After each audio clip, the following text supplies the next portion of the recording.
Good morning, everyone. Welcome to the July 24th, 2025 Zoning Board of Adjustment meeting. If any member of the audience wishes to speak to an item on the agenda today, there are speaker request forms to the left of the dais. Please fill out the request with the agenda number of the item you wish to speak to and hand it to the secretary.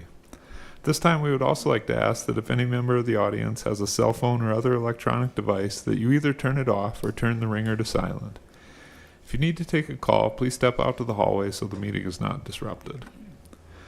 The public hearing on item number 1, the approval of the July 10th, 2025 Zoning Board of Adjustment meeting minutes, is hereby open. Move approval. Second. All right, Karen made the motion to approve the minutes, and Vince seconded that motion. Any discussion on the motion? All those in favor, please say aye. Aye. Any opposed? Motion carries. Item number 2. Good morning, Chair, Planning Commission. Item number 2 before you is the first of 2 variances. This is a variance to allow asphalt millings in lieu of hard surface and to also allow a 6-foot tall fence in the front yard in lieu of 4 feet. This is property located at 110 Rapid Street. This property is currently zoned general commercial district with the future land use of downtown. And this property does take access off of First Street. It also does front Rapid Street as well to the south and an alley to the north. What they are proposing to do here is this property currently contains about a 6,400 square foot commercial building. The applicant is proposing to demolish this existing building and use this property to park and store boats and trailers that are associated with the Black Hills Outdoors business that operates directly east of this property across First Street. A 6-foot tall chain link fence is going to be installed around the perimeter of the property with opaque slats, and a 20-foot wide lockable swing gate will be installed at the entrance off First Street, as you can see right here. And then access to the property will be from First Street only. And this property being zoned general commercial, a commercial parking lot is a permitted use. So when we're looking at the criteria for a variance request, this will not grant a land use that is otherwise excluded in this district. When we are looking at hard surfacing requirements for commercial off-street parking and also vehicle maneuvering areas, it is required that it be 4 inches of concrete, 4 inches of asphalt, or 2 inches of asphalt plus 4 inches of base course. Asphalt millings are not a permitted hard surfacing material without the approval of a variance, and that's why they're here today. They are requesting to allow those asphalt millings in order to allow for the property to be developed at a little bit lower cost, and it is generating a low traffic volume being used for just parking and storage. This request does also align with other requests for similar low traffic volume uses that we see around the city where they utilize something other than hard surfacing of concrete or asphalt to surface that parking lot. In addition, the reason for the fence height request is that no fence over 4 feet high can be erected in any front yard setback. So with them fronting two streets, they do have 2 front yards along First Street and along Rapid Street. So they are not allowed to have over a 4-foot tall fence without a variance request along those 2 streets. They are proposing to have the 6-foot tall chain link fence with opaque slats extend along both of those street frontages to allow for better security, better screening of that storage area, and then also to allow it to have a more cohesive design versus being 6 feet on 2 sides and then 4 feet on the other 2 sides. I do want to point out that Public Works did note that upon submittal of a building permit for this, they will need to provide calculations of a velocity of runoff to show that those asphalt millings will not erode into the street. And then also visibility through the fence must be maintained for at least 10 feet on each side of the gate and at the alley for a pedestrian sight triangle. So that is included in the stipulations of approval if this is approved. Staff is also recommending that a dust palliative be applied annually, as we do on these properties that request something other than hard surfacing. So ultimately, staff is recommending approval of this request. Here you can see this is more detail of the fence with the slats that they will be installing. And this is the property as it exists today. Like I mentioned, this entire building will be demolished. This is looking at the property from Rapid Street. This is First Street looking north. You can see First Street has a pretty significant right-of-way to it. And this is First Street looking south. So ultimately, staff is recommending approval of this variance request as it does not grant a land use that is otherwise excluded from the district. It does seem to be appropriate for surrounding development as well, and it will allow for better usage of the property for parking and circulation and a cohesive aesthetic. And a dust palliative will be required to be applied annually, and then they will also be required to maintain that pedestrian site triangle as well. So with that, I will stand for any questions. Thank you. Mr. Chair, Vicki? if the Zoning Board of Adjustment does choose to grant this variance, the special circumstance in this situation is that there's very limited traffic. And if this were a commercial parking lot, we would not be bringing you a recommendation to approve. But because it is primarily storage, it will have limited access, limited traffic, and we believe the asphalt millings will hold. All right, thank you. Haven? Thank you. We've approved a similar request in 2 different times over the last couple of years, but in very different areas. This particular area is zoned general commercial, so it's quite different than the other 2 locations where we approved this. This is more of a commercial retail area. Yeah, I guess I'm concerned about the precedent we're setting to approve this and what characteristics here would be different than, say, anybody else in that downtown area requesting a similar variance. Vicki? Thank you, Mr. Chair. That is an excellent comment. That's exactly why I spoke just a moment ago. We do not want it to be a precedent that if you are a commercial parking lot, that asphalt millings would be appropriate, especially in our downtown, but anywhere in our community. Typically, we'll see this in a light industrial area where it's a contractor's yard and they've got track equipment or something that would eat up the pavement or the concrete.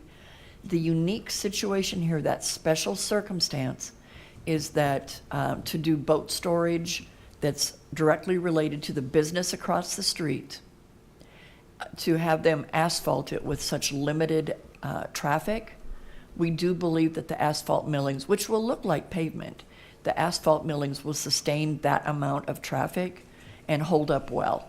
If this were any other parking lot type use, we would not be bringing you this recommendation.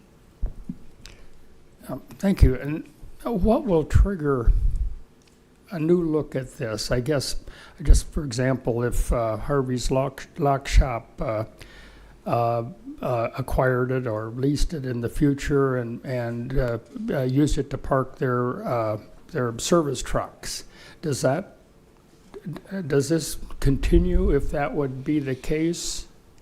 Mr. Chair? Vicki? You can make this specific to the use, which I would encourage you to do. If someone were to someday down the road purchase this for an employee parking area, we would see that as a commercial parking lot and it would be required to be hard surfaced. Similar to our parking lot that we have in front of this building.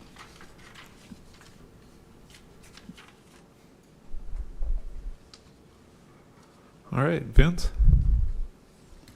Thank you, Chair. If I could look at the picture just before this one, if you can go back to that. That one is perfect. I'm curious as to this metal-looking building on the other side of the railroad track. Do you know what that is for? This one? Yes. I believe that is something that is affiliated with the railroad track. Okay, thank you.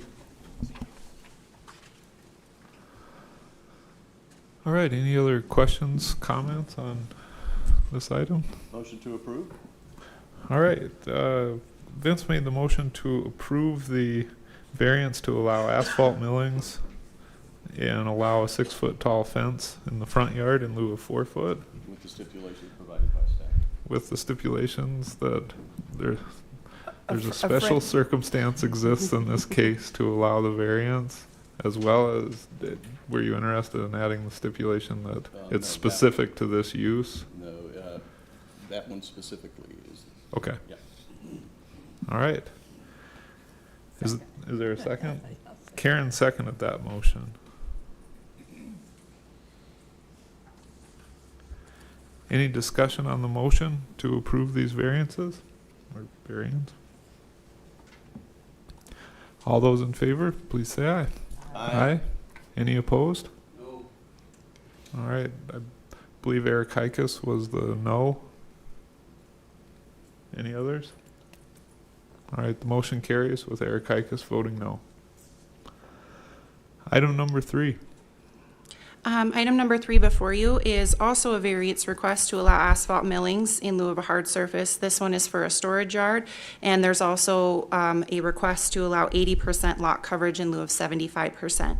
This property is located northwest of the intersection of East Chicago Street and Riley Avenue. The applicant here is proposing to develop this property as a contractor storage yard for construction equipment that's associated with a private construction company. They are also going to be placing a shipping container on this property for storage of construction materials. A 6-foot tall chain link fence is going to be installed to surround this property, and the applicant has indicated that the area will be locked when it's not in use. So this property is a little bit different. It is zoned light industrial district. Future land use of this property is also light industrial, and this property takes access off of East Chicago Street. So here you can see this hashed area, this dotted area is the area that they are proposing to develop with the asphalt milling surface, taking access off of East Chicago Street here. This portion of the property right here is a pretty significant drainage area that will be retained as undeveloped area to allow for that drainage and any necessary landscaping that is required on the property. A contractor storage yard is a permitted use in the light industrial district, so this request does not grant a land use that's otherwise excluded. I do want to point out that shipping containers are considered a structure by code, so shipping containers will require approval of a building permit before they're placed on a property.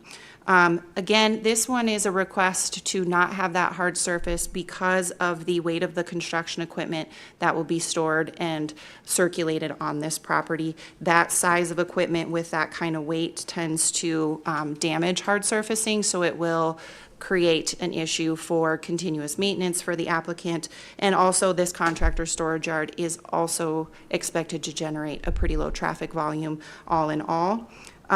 In the light industrial district, the reason for the request to increase the maximum lot coverage is the light industrial district allows 75% maximum lot coverage. But in the light industrial district specifically, that includes buildings and any sort of surface parking, pavement, impervious surface. So the total square footage of this property that will be developed with the asphalt millings is about 7,015 square feet, which is approximately 80% of this lot. So that is the reason that that lot coverage is also added to this application as well. This property was platted in 1870, and it is legal non-conforming with regard to lot size. I do want to point that out. The light industrial district requires a minimum 20,000 square foot lot size. This does not meet it, but due to the fact that it is a legal non-conforming lot size, and then also reducing the area of the storage to meet the lot coverage requirement could restrict the functionality and circulation of this property with that big equipment that they are proposing to store on there for construction purposes. So the legal non-conforming lot size and then also the nature of that use do lend to special circumstances that would support approval of this variance request if you do so choose. Public Works did note on this one that upon submittal of a building permit, a drainage report does need to be submitted. They will need to install sidewalk along East Chicago Street, and then also there will be a revised site plan that will be required. Currently, they're showing that this driveway down here is only going to be 10 feet wide. By standard, it needs to be at least 16 feet wide, so they will need to submit a new site plan when they get a building permit as well. Here again, staff is recommending that a dust palliative be applied with this one as well.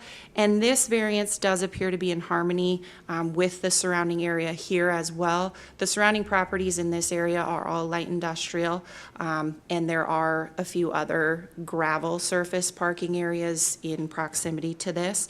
So here is the chain link fence that they are proposing to install. This one does not require any sort of height variance because it is in the light industrial district, so a 6-foot fence is fine around the entire perimeter. This is the property as it exists today. Looking at it from East Chicago Street, you can see right here is this drainage area that will not be developed. It kind of is a hole. There's a little bit closer picture of that drainage area. This is East Chicago Street looking west. I do want to point out that this property right here actually has a somewhat gravel surface parking area as well. And this is East Chicago Street looking east. So ultimately, staff is recommending approval of this variance as well, as it does not grant a land use that is otherwise excluded. The legal nonconforming lot size and the nature of the use generating a low traffic volume and potentially deteriorating any sort of hard surfacing over time do create special circumstances in this case, and a dust palliative will need to be applied annually. And then that portion of the property that's going to remain undeveloped does need to remain as drainage and provide for some landscaping. So staff is recommending approval with the stipulations. I'll stand for any questions. Thank you. Karen? Thank you, Mr. Chair. I have a question as far as the storage container. If they're going to have construction materials in there, will there be a lot of traffic going in and out to get those storage, or the construction material that's in there? I don't know what that will entail, so. So it's my understanding that construction equipment that is stored in there will be things that they'll need either on current jobs or future jobs. So it would be a situation where they might come and get that material and then bring it back out, but it would be where it's just employees that are coming in to get that material, and I don't believe it would be on like a daily basis or multiple times a day. Okay, I was just thinking about the traffic, how often that would happen, so. Okay, thank you.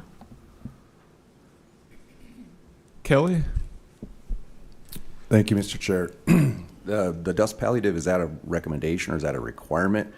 And if it's a requirement, how's that enforced via, the city? Is that an annual, checkup or inspection? How's that process work? Vicki?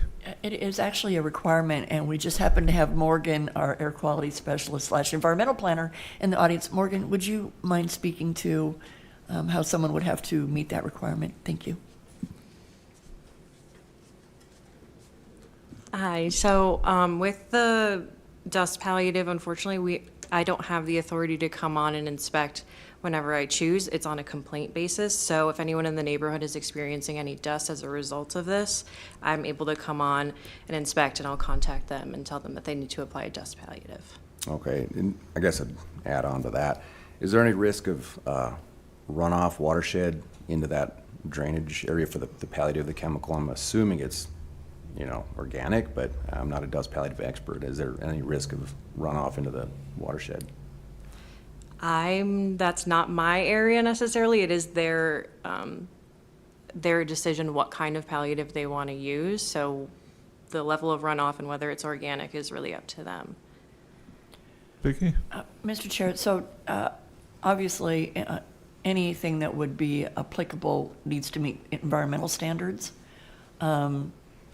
In many instances, it's a water-based substance that's just calming the dust surface down. Todd, I don't know if you know anything more about maybe what the city uses to sustain dust palliative issues. You're on the spot, Todd. Mag chloride is a pretty common one. I don't think I've seen it applied to like asphalt millings. That's one of the benefits of millings is you don't need something like that typically, compared to like a gravel surfacing. So as far as what they would apply, it would probably be more like water on a dry day or something like that. I'm not sure what else they would use. Okay, thank you. Okay. Mike Quasney? Thank you, Mr. Chair. So it feels like we're approving more of these asphalt millings if we approve this. I guess going forward, you go in and you see that it needs to have the dust taken care of, the problem. Is there any way to require that more millings be put on? Because over time, I would guess that the millings, you got heavy equipment pushing and it's going to push it out. You're going to uncover the actual land. Can you require new milling be put on, or? Vicky? Similar to all parking areas, whether it be for storage or it be for vehicles, when there's failure in that parking lot, if they don't meet the minimum design standard, then we do have the authority to require that they bring that up to code. There are times throughout the city, even the striping goes away. And we can require that an owner comes back and implements that back to those minimum design standards as it was approved as a part of a building permit. Okay, so as we go forward here, that's just a concern that I foresee that being a problem long-term. So I guess we can take care of it, so, okay, thanks. Mr. Chair?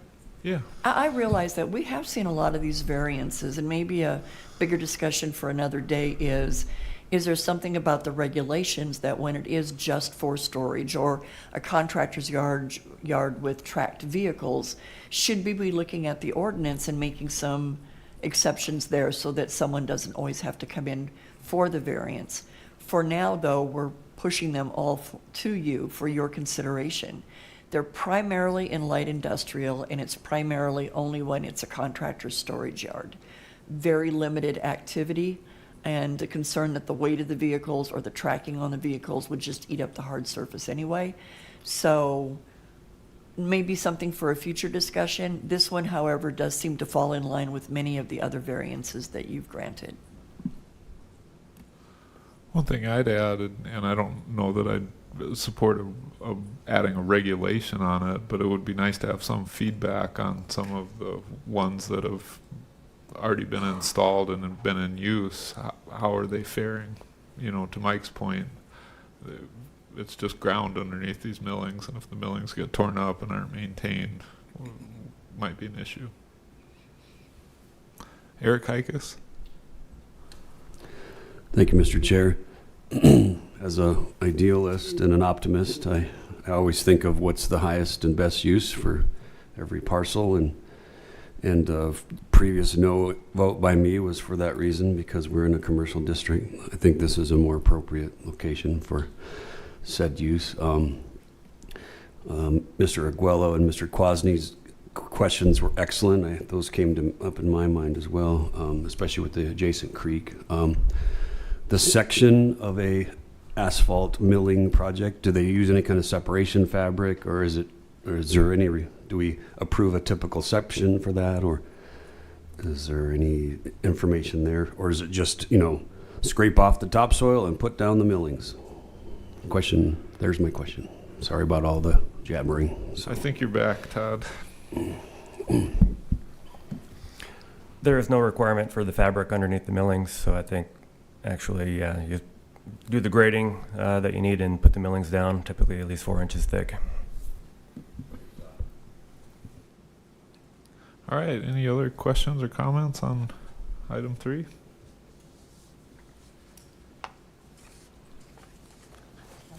Okay, Karen?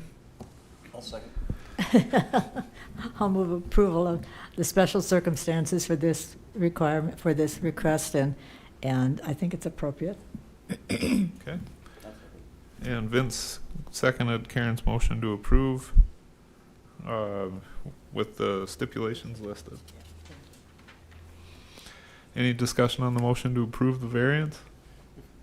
Vince? I just agree with you, Eric, that, I'd like to see more feedback on those that we have approved in the past, because we've been through this, and these are nothing new. Again, yes, great questions from Eric and others, but we would like to see more feedback on it so that we can understand it a little bit better in the future. Thank you. All right, motion on the floor is to approve the variance. Any other comments? All those in favor, please say aye. Aye. Aye. Any opposed? Motion carries. That's our last item on zoning board of adjustment. I'd look for a motion to adjourn that part of the meeting. Motion to adjourn. All right, Vince made the motion and Mike Quasney seconded that motion. All those in favor, please say aye. Aye. Aye. Any opposed? All right, that leaves us to Rapid City Planning Commission meeting for July 24th, 2025. Again, if any member of the audience wishes to speak to an item on the Planning Commission agenda, there are speaker request forms over on the table along the left wall. Please fill out the request with the agenda number of the item you wish to speak to and hand it to the staff seated in that area. If you still haven't turned off your cell phone or turned it to silent, please do so now so the meeting is not disrupted. And if you need to take a call, please do that out in the hallway. Items 1 through 7 have been placed on the consent calendar today and may be approved as a group. Action will be taken on all consent items in accordance with staff's recommendation by a single vote. Any item may be removed from the consent calendar by any planning commissioner, staff member, or audience member for separate consideration at this time. The findings of this planning commission are recommendations to the city council. The city council will make the final decision with the exception of the following items. Item 4, 25 PD 020, and item 7, 25 UR 022. The Rapid City Planning Commission actions on these items is final unless any party appeals that decision to the Rapid City Council. All appeals must be submitted in writing to the Department of Community Development by close of business on the 7th full calendar day following action by the Planning Commission. Are there any items 1 through 7 that staff would like removed today? No, thank you. Are there any items 1 through 7 that any planning commissioner would like removed for separate consideration today? And are there any items 1 through 7 that any audience member would like removed for separate consideration today? The chair would then entertain a motion to approve the consent calendar items 1 through 7 in accordance with staff's recommendations. Motion to approve. All right. Second. Mike Gallagher made that motion to approve, and Eric Heikus seconded the motion. Any discussion on the motion? All those in favor, please say aye. Aye. Are there any opposed? Motion carries. Item number 8.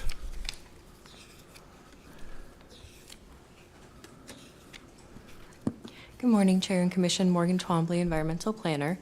This is a conditional use permit to allow an oversized garage. We are at 712 Allen Avenue. This is in the medium density residential district. Future land use is urban neighborhood. So as I said before, this property is accessed off of Allen Avenue. So the closest street on the major street plan is going to be that Collector Street to the south, North Street. And then we have Haynes Avenue to the east. So the applicant is proposing to add a 384 square foot addition to their existing detached garage. The detached garage that exists is 835 square feet, which is the same footprint as the home. So that addition is going to put us over the garage allotment, and we're going to be in the oversized garage area, hence the conditional use permit. So the applicant is proposing to match the existing home and detached garage in height, color, and building materials. So these are some elevations provided by the applicant. You'll note that they are proposing that this addition, which will be attached to the rear of the detached garage, has a single slope roof. So all the drainage that occurs with this addition is going to run to that north property. So this is the home as it exists today. You can see the detached garage.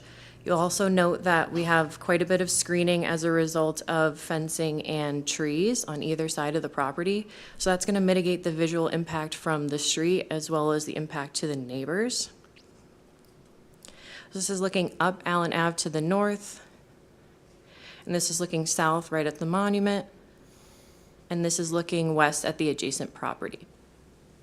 So ultimately, staff is recommending approval of this conditional use permit.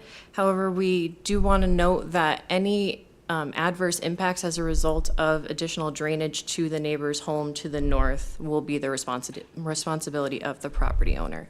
So again, we are recommending approval with the stipulations noted at the end of the report, and I'll stand for any questions.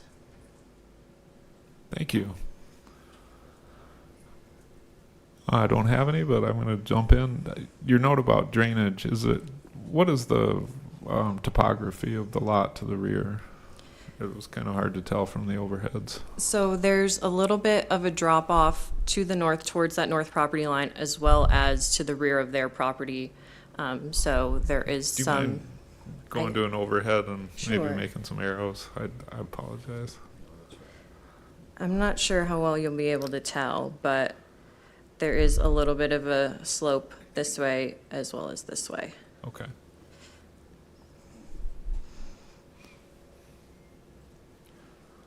Anything from the commission on this? Mike Quasney. Thank you, Mr. Chair. So what we're basically proposing is they're taking out the existing garage and putting a bigger garage in there. Is that what I understand? or- No, I'm sorry. So this is the existing detached garage. They're proposing to add an addition right here. I see. So they're just adding on to it. Yes. Okay. So actually, from the street, it will visually look no different at all. Not at all. Okay. Thank you.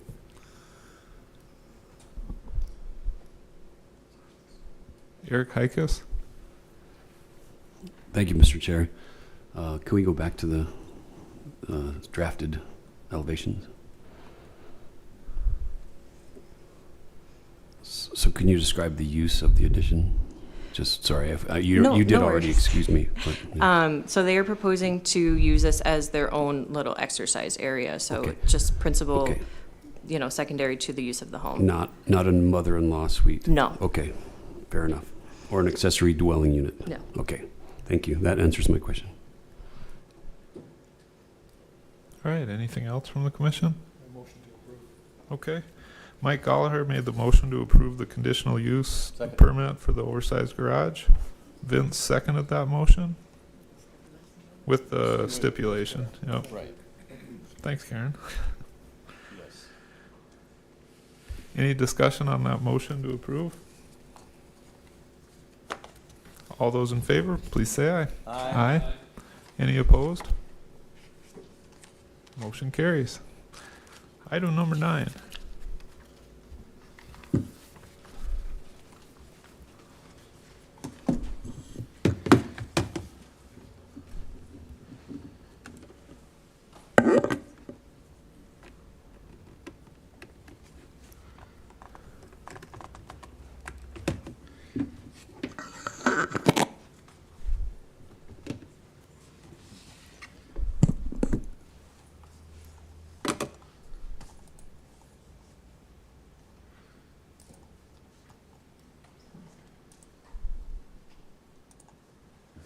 Good morning, Mike Dugan with Finance. What we're going to be discussing with this request is a new tax increment financing district.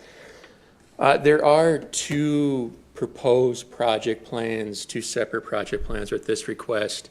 The original, which was submitted with the application, and then after the application was submitted a couple weeks later, staff had met internally and discussed a second proposal as far as adding an extension onto Luna and a traffic signal at Luna Avenue and Egeland.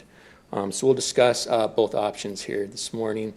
The first option one for the project plan is developer one will be AAM Rapid City, which is a new entity based on its parent company is based out of Michigan. This district will aid in bringing 4 new fast food restaurants and commercial retail space to Rapid City. The project itself for developer one will be located at 1902 North LaCrosse Street. So all existing structures on that property will be demolished and removed for the new development. The total estimated cost of construction is just over $27 million. So the TIF will provide funding for the removal of all structures, professional fees, public improvements, and a right-hand turn lane on North LaCrosse Street. into the proposed development. So developer one, total TIF request with interest is just over $5.1 million. Here is a schematic, and I have a more detailed one on the next slide, but there will be 4 proposed restaurant structures on this property, and then a proposed commercial retail structure on this property as well. So up close, so as you can see here, this will be restaurant, restaurant, restaurant, restaurant, and here is the proposed commercial real estate project. Rapp Street runs to the north of it. North Lacrosse Street runs to the south, and then Eggland runs off to the east of this district. So proposed tenants, as Mayor Solomon had announced in his press conference yesterday afternoon. So the 3 proposed tenants are Chick-fil-A, Panda Express, Chipotle, and then the commercial retail space will be occupied by Les Schwab Tire. The 4th restaurant is pending, so that's to be determined. So important to note with the Chick-fil-A lot, and I'll go back here a second.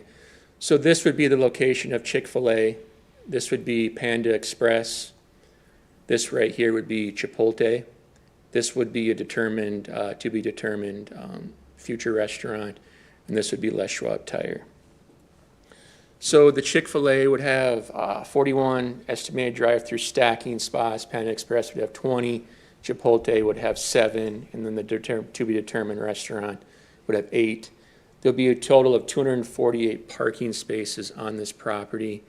So the leases of these structures are all triple net leases, and the scope of the work varies on ground leases and build-to-suit. Developer background, the AMM Rapid City is a new entity that's just special set up for this project alone. The main company, parent company, is Allreg USA, who's based out of Michigan. They were created in 2010 and have successfully constructed over 150 retail developments throughout the United States.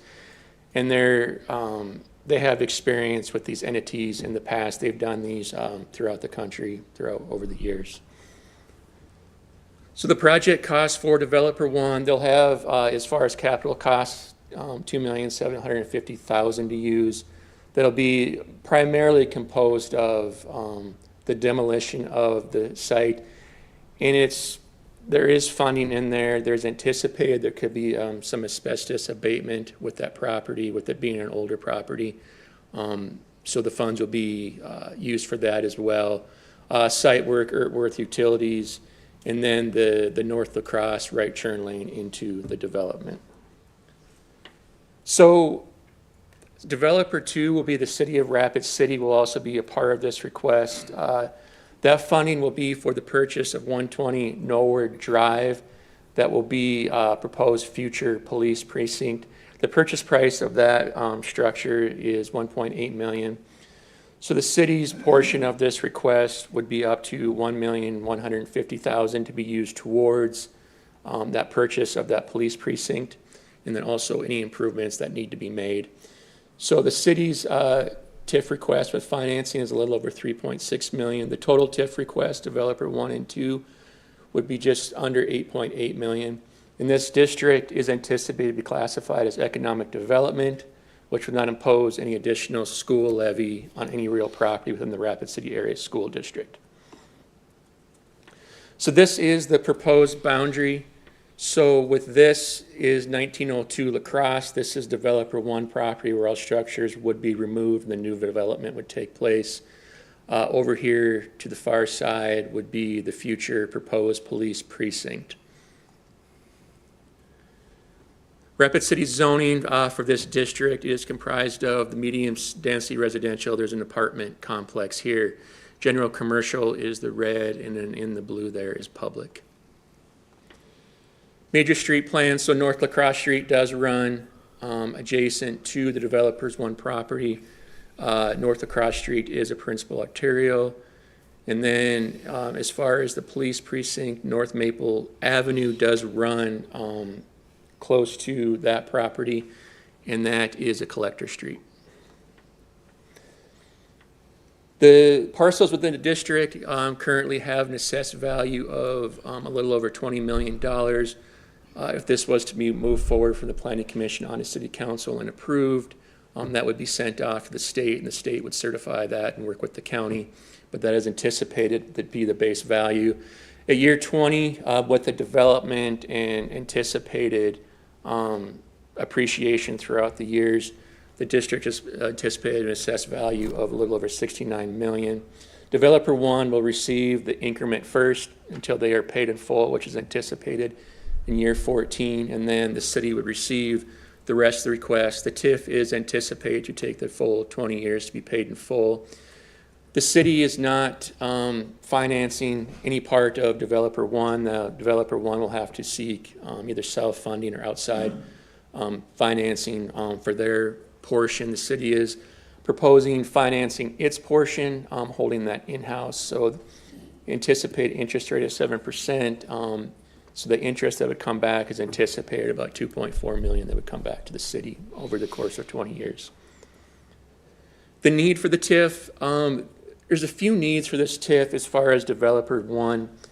The purchase price of that lot is expensive. It's right at $7.5 million. And then with that, the demolition and abatement costs and the public improvements, primarily putting in that right-hand turn lane, is quite expensive. This is an ideal location. It does fit with the city's recently approved TIF policy that was updated earlier this year as being infill development. So this meets that as far as no additional road extension, water, sewer needs to be made with this development. So with those redevelopment costs, that kicks in the need for the TIF. It's just not feasible with those demolition, abatements, and public improvements that are being needed to make this project feasible in order to go forward. Return on investment without the TIF, it's a little over just under 5.5%. With the TIF, they're just under 7% return. And it's anticipated in year one, the development as far as with the lease income that's coming in, the project will break even as far as its return. What'll help in future years once it stabilizes is getting that fourth restaurant tenant in there. So as I stated previously, this does meet the definition for the infill development. It doesn't extend the existing development plan, makes use of existing infrastructure, generally surrounded by existing development, and is served by existing fire and ambulance services within standard response time. The projected growth, the projected tax increment income over 20 years is just over $9.4 million. The estimated amortization schedule, as you can see on, it would be your right-hand column there, developer one. Anticipated developer one be paid off at year 14, and then year 14, the city would start receiving its reimbursement and to pay off its expenses, and that is expected to pay off in year 20.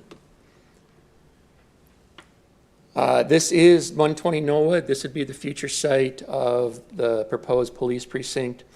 On the middle picture and your far left picture is just more location where that's at. This is just across the interstate from the mall. 1902 North La Crosse. I'm sorry, my photo skills are a little weak, but this picture here and this picture here, this would be the backside of 1902 La Crosse development. This would be looking down Rapp Street. And this is a little down south of the proposed projects that you'd be looking up, going up towards North La Crosse to the proposed development. So the active TIF districts, with the recent approval of the Destination District and the Catalyst District, the city does have currently 20 active districts. Comprised of 12 economic districts, 1 industrial, 2 affordable housing, and 5 locals. This is anticipated to be an economic development district with the opportunities for additional employment, property taxes, sales tax, income.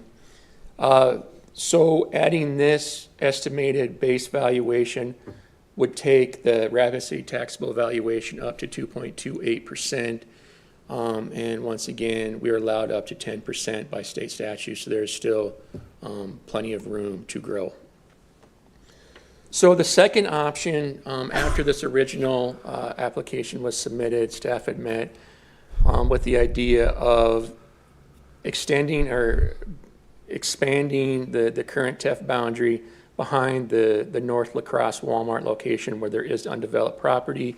There's estimated to be some private development there, capturing that to help partially fund the extension of Luna Avenue, some right-of-way acquisition, and a traffic signal at the intersection of Luna Avenue and Eglin Street. The most important part, I guess the most needed part is that traffic signal at Luna and Eglin. So I would anticipate that would be the first use, because the city wouldn't be receiving 100% reimbursement for these. With that added boundary, expanded boundary, and grabbing another additional private development that's supposed to be happening in there, anticipated to be happening, there's about $600,000 more in capital. So that doesn't cover the complete cost if all three of these were done, but it would help cover a majority of that traffic signal, which is probably the most important part of that. So these would be the responsibility of the city to put in and just be partially reimbursed through this district. So this is kind of a drawing here of, this would be this blue part right here behind the North La Crosse Walmart would be the extension of that boundary. As you can see here, a traffic signal at Luna and Eglin, Rushmore Crossing down off in this area. And then this is just for demonstration purposes, but this is kind of an idea where that extension would go through. It's probably not exactly going to look like that. So here's just a few pictures. This would be the intersection of Luna and Eglin. This is looking down Eglin towards Rushmore Crossing, and this would be where the Luna extension here would come through.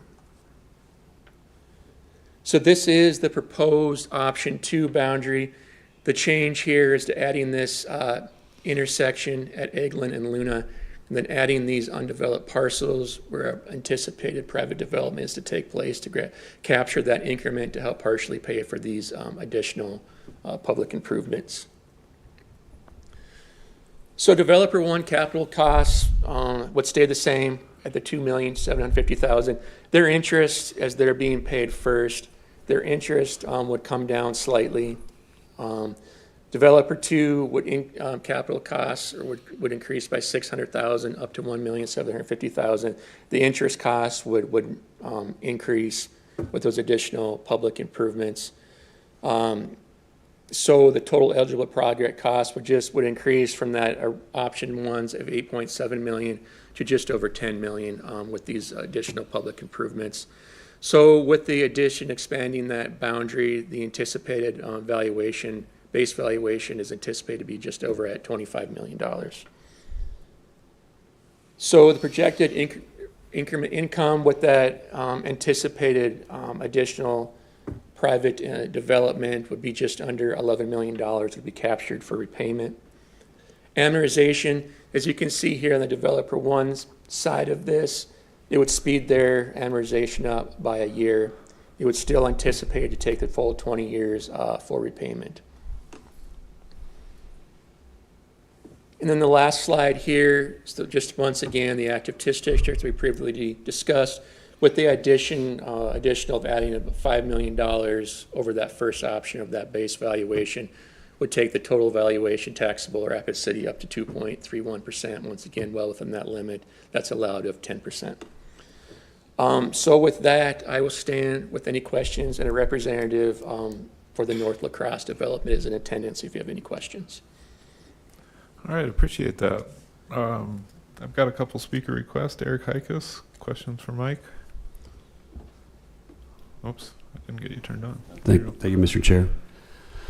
So I'm going to run on a little bit here. Fair warning. In order to get a Chick-fil-A, we're going to have to pony up a little cash, it sounds like. I know that that's a dream we've all had in the community. So, is there a difference in the boundary between first option and second option?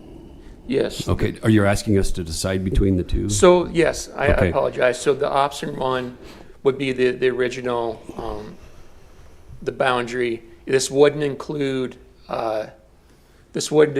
funding for the traffic signal at the Luna Avenue in England or the Okay. Luna extension. Okay. Quick story. When I was in Riverside, California, has anyone heard of a Mark's In-N-Out? It's a really popular burger place. The drive-through backed up, and it backed up all the way out of the site to the street, to the cross street, under the underpass, and then the lane coming off the interstate was also backed up when I was there. So has anyone been to Cheyenne and seen the Chick-fil-A there? It creates the same kind of impact. So are we looking at a traffic impact study for, I know you said 27 stalls for Chick-fil-A, is that Chick-fil-A, correct? yep, 41. 41, okay. Well, that sure sounds like a pretty good number, but we are looking at a traffic impact study for this. Okay, all right. Mr. Chair. Vicki? Yeah, they have submitted a traffic impact study that does identify that we do need a northbound turn lane into the development. But I must say, from a planning perspective, the devil's in the detail. Yeah. So while they're visiting with the city about the uses and the possibility of a TIF, we're looking at that site plan, eyes are on it, and we're ensuring, knowing the history of a Chick-fil-A and the success they have and sustained success, what that stacking needs to be. They have been fantastic to work with. And if you go back to the site plan that shows the layout, they picked the optimum location for visibility from the interstate, but also, and then Mike, if you'll just show which one that is again, Chick-fil-A the Chick-fil-A. would be this first one here. Look at that great wraparound stacking that will all be on site. And even if they go beyond that, the congestion they'll cause will be internal to the project before it would hit La Crosse Street. Really good. Mike, great presentation. The way that the need for the TIF statement is written, it's so succinct. Well done, well done. I'm not going to fuss anymore, but I just wanted to get that question about the two options. Are we, in our motion, we're going to include the support for which option? Is that what you're expecting here? Yes, So- please, and thank you, okay. and thank you for clarifying that. Yes, so there'd be option one, which would be the first option of, there wouldn't be the additional public improvements to Luna and the traffic signal Agna and Luna. The second option would be expanding that boundary to capture the intersection of Include Agna the and Luna. intersection, The okay. additional private development behind the Okay. North La Crosse Street Walmart. Thanks for clarifying, Mike. Thank you for bringing that up. All right, Kelly, questions for Mike? Thank you, Mr. Chair. I guess I have two siloed questions. The first one, is it correct that it looks like there's one apartment complex in the boundary, the proposed boundary? A, how was that determined? And B, is there no tax burden, on that residence? I think, most TIFs are kind of low profile. They don't get out in the media, but this one is everywhere. A lot of misinformation out there. So just to clarify, no tax burden on residences in tenant owners in that district. Is that correct? Correct. What will happen is with that base valuation, that's certified, the county works on it and then certified by the state. Where it sits at today, those taxes will be continued to be collected and distributed out city, county, school district. So anything on top of that, the property owner may or may not know, the county will just collect those on top. They're normal taxes, everyday taxes they pay in anyway. And then the county distribute those to the city to be paid to wherever, if it's whether self-financed or to a bank financed to pay down that. So the gain would just be collected, but there wouldn't be an additional tax burden on anybody within those district boundaries. And how, it was random, how and why was it residential? Pay this TIF back quicker. Okay, cool. And then second part is, excuse me, developer two with the police precinct, is part of that package, obviously you're paying for the property purchased, is the rest of the balance being applied to the renovation and upgrade and conversion into a police precinct? Is that what that money's for? Yep, so the 1,150,000, so the purchase price of that police precinct is 1.8 million. And then I believe, I don't know if there's an exact number, but there's going to be some small improvements that need to be made to that to get it to exactly what the police department needs for it. So that would help partially reimburse the city for that purchase and the reimbursements or the improvements that need to be made. Sounds good, thanks. Mike Quasney? Thank you, Mr. Chair. Thank you for those questions, because some of those were some that I had. Then, the existing police station that's up there, has that been a success? Is that why we need to expand on this and actually develop a station there? Vicky? Mr. Chair, having police presence in North Rapid has been huge. And great to know that that's a question you've asked and possibly one that City Council will ask. So we'll make sure that Chief Hedrick is prepared going into City Council. Mayor, perhaps you could assist us with that inquiry? Going straight to the top here. Good morning. First of all, great questions on that. So the police precinct is not open yet. We're purchasing the building that will become the Northside Police Precinct. So what this does is this helps, of course, offset the cost of the purchase and the renovation. So but what we had prior to the purchase of the police precinct that was recently announced to the public was a substation, a very small substation near the Knollwood apartment complex. We call them the ABCs. That was a hot spot for us, and having that substation there, as well as other intervention efforts that we've had, have made a significant impact in that neighborhood. With the growth to the north side and the need to decentralize our police department into various areas of the city, the police precinct model is what we've adopted. So this would be our third precinct, if you include the downtown safety building as well as the west side police precinct. So the substation has been a success, but we also know all of this growth to the north, things that we're talking about here, things you've considered in previous meetings, you know, to the north and to the east are going to be big growth areas. So we want to make sure that we have a good hub for police presence to have better responsiveness to those areas. So right now we don't have a full police precinct there. It's been a small substation that has provided the information and data we need to know that something like this to expand upon would be very beneficial to the community. Okay. Thank you. Along with that, you mentioned the development, I'm assuming we're talking Liberty Land, and that will actually help this. Will that help this get paid off sooner? Because Liberty Land, I see, if it's successful, seems like all these restaurants and all this development, it would make it where this could be paid off sooner. Well, I'm not the finance director, but I will tell you that the philosophy has been to project conservatively, because I believe that's probably true, Mike, but we don't have that data. So if Liberty Land and the sports complex and the things that happen around that pay off, I anticipate that would be very beneficial to more quickly paying this off, as well as how beneficial and successful these businesses are within this district. And it looks like the finance director is behind me, so I'm sure he's going to give you even better information than I would give you. So Daniel Ainsley. Thank you, Mr. Mayor. The projections were very conservative on the 20-year payback, so we are not including any additional development that would occur along Luna Avenue.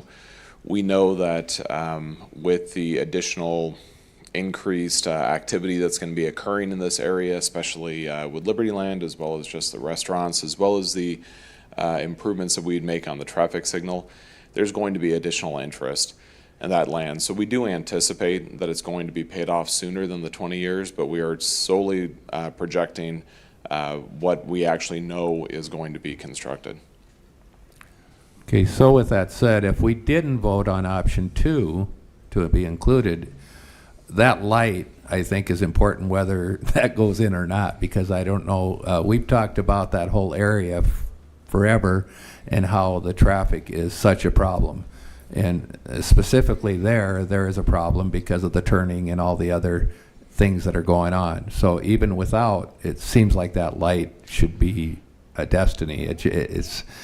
that and a few other lights along that road to try to control that traffic, because it is sometimes a disaster. I guess I didn't, can we include it without having the second option? The light? Mr. Chair? Yeah.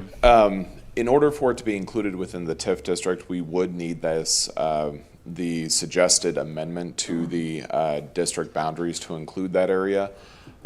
So if you do not have the amendment for the added TIF area, there would be no mechanism to actually pay for that street light. So at that, or traffic signal, the only way to actually pay for that would be is if we eliminate some project from the CIP and use those funds to pay for that signal. I think Director Fisher.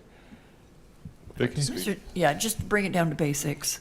So for the TIF increment that will be captured to go towards this expense, which will fall on the city, the district needs to be expanded to include option 2. That's the black and white of it. And you're right, it will not be long before warrants are met and that signal needs to be there. And then the city would have to come up with other funding to cover it. Okay. Then I guess the last question I have, we have a park that we approved some time ago along the interstate there, and I see that's part of this TIF. Is the reason for it being included in this to get it accomplished so that we can have that park, or I'm confused why it... Daniel? Thank you, Mr. Chair.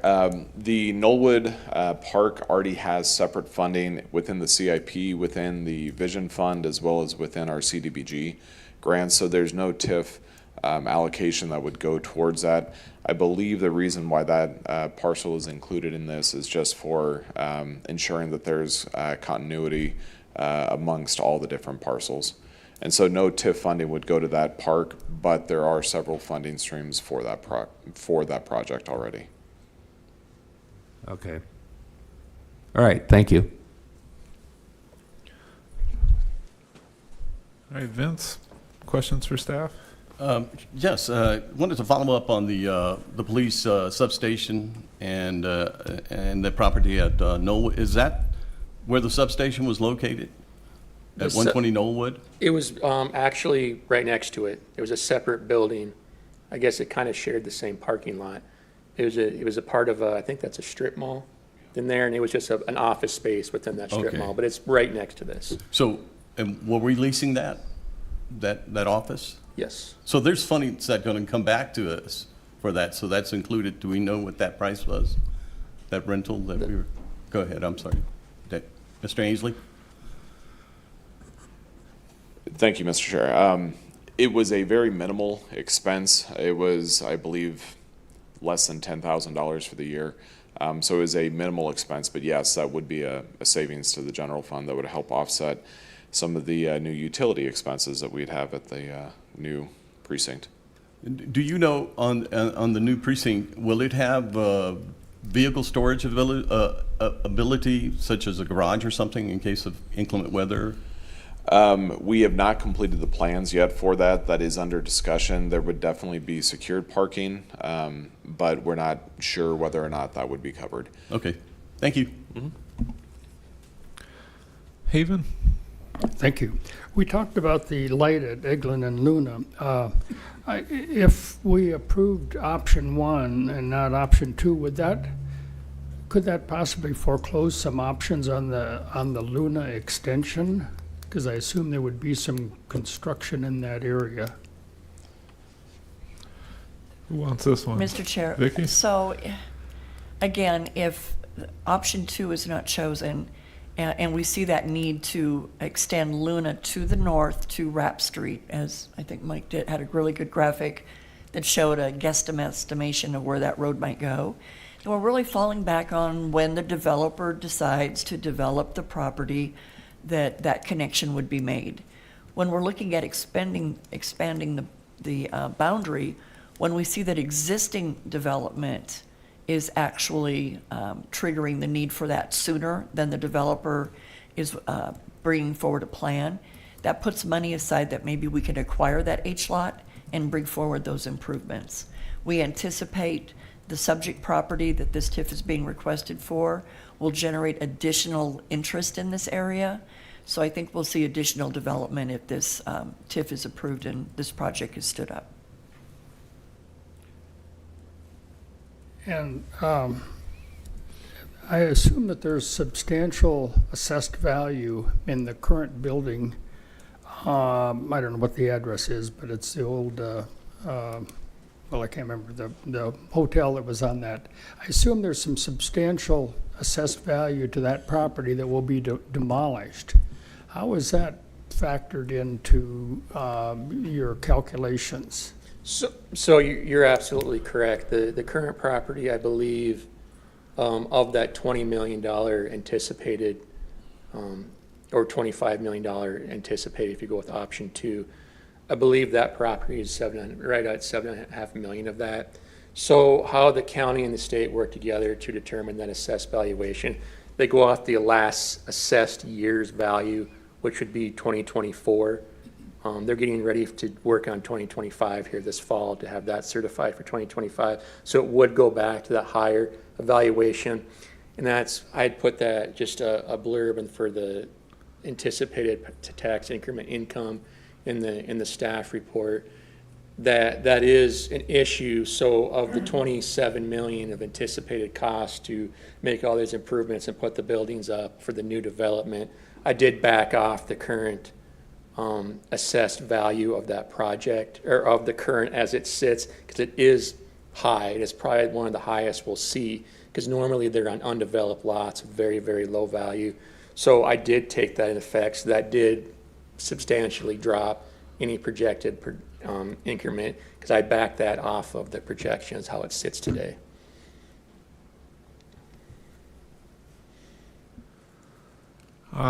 Mike, before we go back to you, I'm going to have the speaker request from the audience right in. Jerry Scriver, if you'd like to address the commission.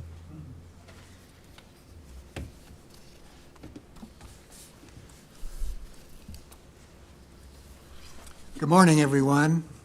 Gosh, I should have brought everybody a chicken sandwich this morning. There's hundreds in Rapid City. You know, as I look at the project, could I have the site plan put back up there, please? Sneak by you here really quick. Oh, I'm sorry. No, you're perfectly fine. That one. There's one big problem to this site plan. By the way, I do own property at 1520 North La Crosse. I do own property at England Street.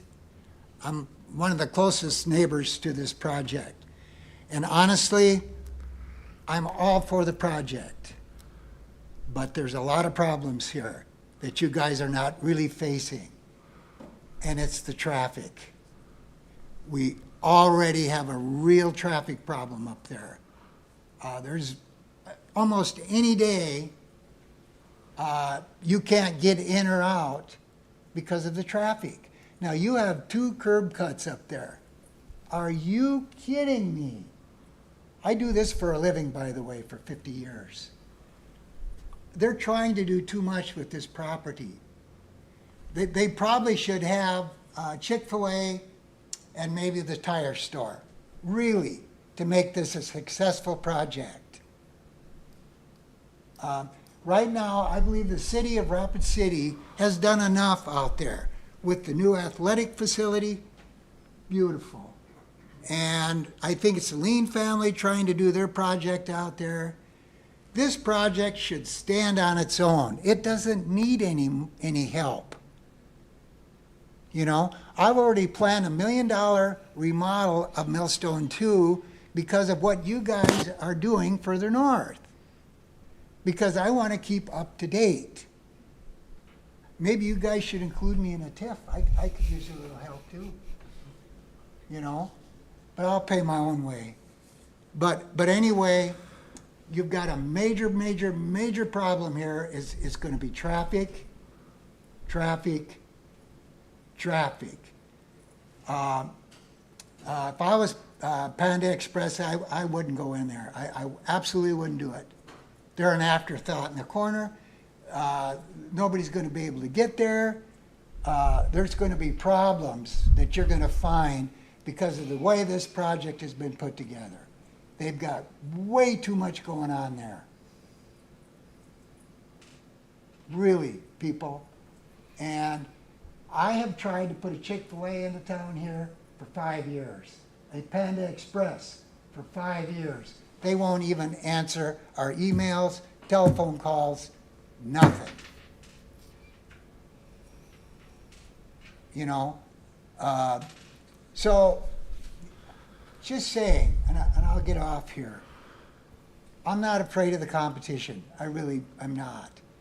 But you guys have a real traffic problem up there. Christmas time, you have a line of traffic backed up for blocks. You can't get in, you can't get out. So as what that happens is your business, and I have the millstone on LaCrosse Street, your business goes down. Theirs will too. Mark my word. And Chick-fil-A in Cheyenne, we have a Culver's right down the street. They don't have lines anymore. Maybe the first year, maybe the first 6 months. But you can only eat so many chicken sandwiches. Think about it. But anyway, you guys have a major problem with traffic. There's already, look at Rushmore Crossing. How many times have you guys went out there? Look at the design problems out there, you guys. It's a mess. And this is even worse.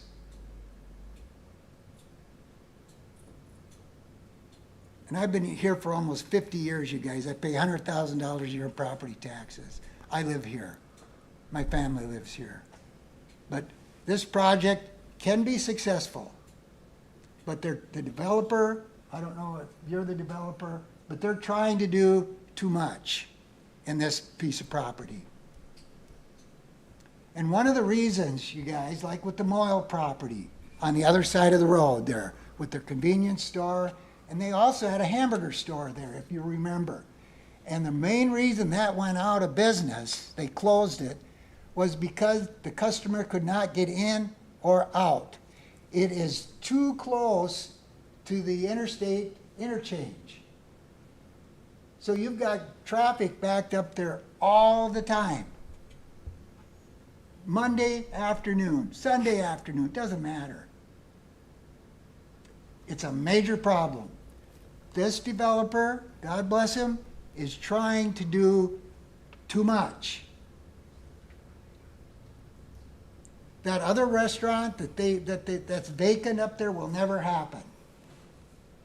Because they won't go in there, because they'll go out there and take a look and they'll say, whoa, you know, 2 curb cuts. Are you kidding me? You know, they're going to have to redesign their plan, people. Sales tax revenue. Okay. You've only got, what have you got, 80,000 people live in Rapid City? You've all only have so many food dollars in this community. So basically what you're going to do is trade dollars. Most of your QSR, now you're talking about quick service restaurants here, okay? QSR restaurants. So you're going to be trading dollars with other QSR restaurants. Culver's, McDonald's, Burger King, Wendy's, you know. This is not economic development, people. Restaurants always come in last. They never come in first. Ever. And we've always been considered as bottom feeders, and we still are. I mean, I still do business in Colorado, I do business in Wyoming, I do business in Nebraska, and if I were to go in front of the city and ask for a TIF, it'd be the funniest thing they saw that day. And honestly, when we built one of our culverts, we did come to the city, and we got laughed out of here, you know.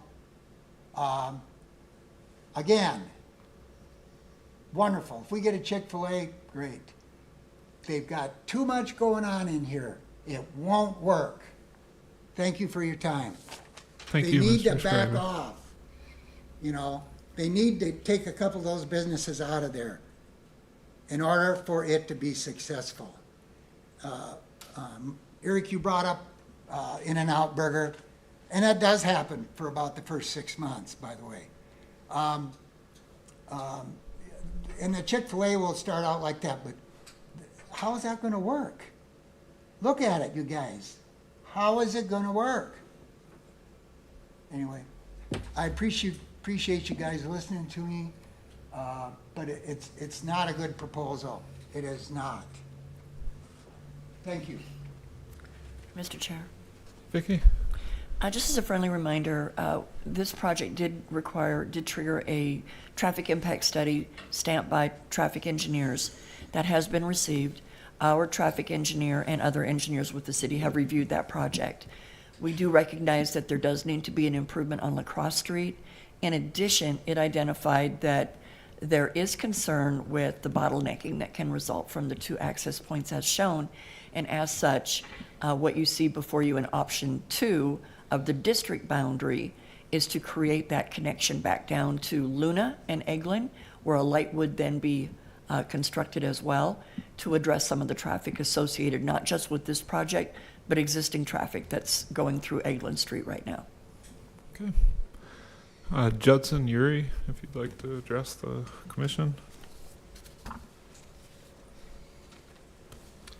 Yeah, thank you. This is my first time public speaking, so I might feel a little nervous here in front of everyone. I'm not the developer for the area. I am representing the properties across the street on LaCrosse.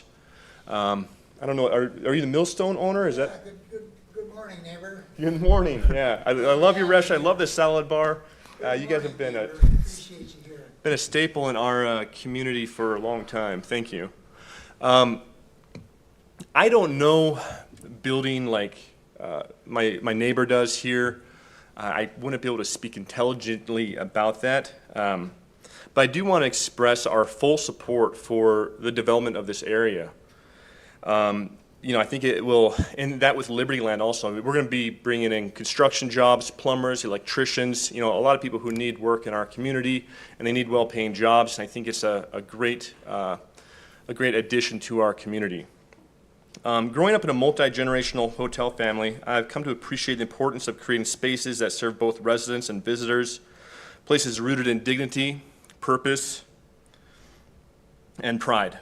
I don't see myself as an owner of our hotels. As a multi-generational, I'm a steward. So I want to steward our properties for the next generation to come and make sure that we are in alignment with the city, because what's good for the city is good for us, and what's good for us is also good for the city. With that, with my family's support, I'm proud to share that we are committed to investing over $15 million into our properties across the street to keep par with the growing demands and the trajectory of what our city is trying to achieve here.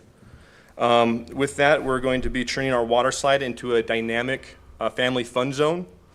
We're going to be looking to partner with individuals who can take the old Perkins and turn it into a local flair that really brings out what's best and beautiful in Rapid City. We'll also be renovating all the hotel rooms, and we'll be refreshing our exterior of our property to also bring in the new development that's coming in to make sure that we're on par with you guys and that we're all in alignment here. With that, I would also like to know that as we develop, our hotel is also named one of the most beautiful hotels in South Dakota by the Architectural Digest. We understand that legacy isn't enough. We're ready to evolve and to contribute meaningfully to the Rapid City's future. We're also actively pursuing world-renowned franchises and management partners who share our values and can help us create a vibrant, inclusive environments that serve both the people who live here and those who visit. We ask that the city see us not as a holdover from the past, but as a partner in what's ahead. We're ready to grow with Rapid City openly, responsibly, and deeply respect for the communities we serve, believing that revitalization must include all voices and benefit all communities. We look forward to working with Rapid City and its stakeholders to help shape a corridor that reflects the best of what Rapid City can be. That's it. Thank you for your time. Thank you. Mike Quasney? Thank you, Mr. Chair. To the two gentlemen that just talked, thank you for being a part of our community. Hey, I'm gonna have to ask you guys if you're, hey, Jerry, I'm gonna have to ask you either to take the conversation out or, okay, appreciate it. Mike? Okay, I'd like to thank the two that just talked and for being a part of our community and having the interest to show up here today. And I think what we'll see as this, with Liberty Land going, I think we'll see natural growth in this area anyhow. I'm concerned, option 2, and I need to know, we put option 2 in here, the light goes in, do we not have Luna until somebody goes in there and develops it? The extension? It's to be determined at this point. I think the first priority would be to put that light in. And I understand. I think one of the things that I've professed quite often is multiple access points. Okay, and I think that this access point will be necessary. I think we brought up a good example. Thank you for bringing up the traffic there, because I think it's going to be a big problem. You have people getting on and off the interstate right there, and I think it's going to create problems. We already have a problem all along the mall, so it's a good problem to have because it means that it's busy. But it's a problem that I think we need to fix before we go in. And so that's where my concern is Luna not going in, not having that back access, not having the ability to control this a little bit is a problem before this development happens. We can't go without it. In my opinion, I think it's a mistake to not have this already, the road in there, to have a back road into this development to help make it successful.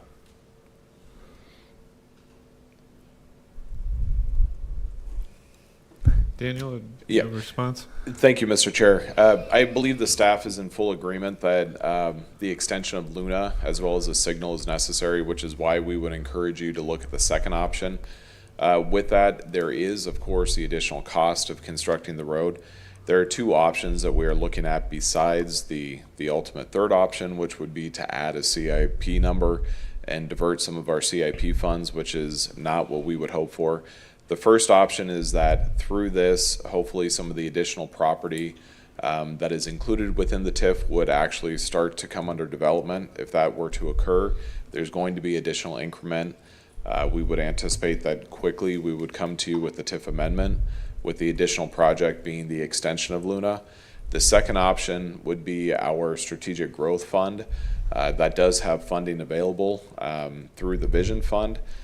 This, I think, is a natural project that we could look at using those funds to make that enhancement and then to repay the funds once the adjacent properties are developed. But yes, I think our city's traffic engineers are fully cognizant of that and are in agreement, which is why they brought forward the additional option 2 and are recommending that you would approve that. I like option 2, but I think still we're waiting to react to a problem instead of fixing the problem before it happens. And that's a problem that we need to take care of this before it's a problem. And you know, I have a restaurant, existing restaurant, Millstone sitting there, and we create a traffic problem in front of their restaurant. Now their business goes down. I think we've got problems, and so we need to see the full picture and take care of it before. And I think Luna's a part of this fix. So I would prefer, if we do option 2, that it's required that Luna be in. However that happens, I don't know, but somehow we have to fix it before it becomes a more serious problem. Thanks, Mike. Karen? Thank you, Mr. Chair. This is a complicated, not complicated, but it's a huge project that goes with all the other projects we've had in the North Rapid area. And there's so much going on. It's just mind-boggling all at once. It's all coming together like it is.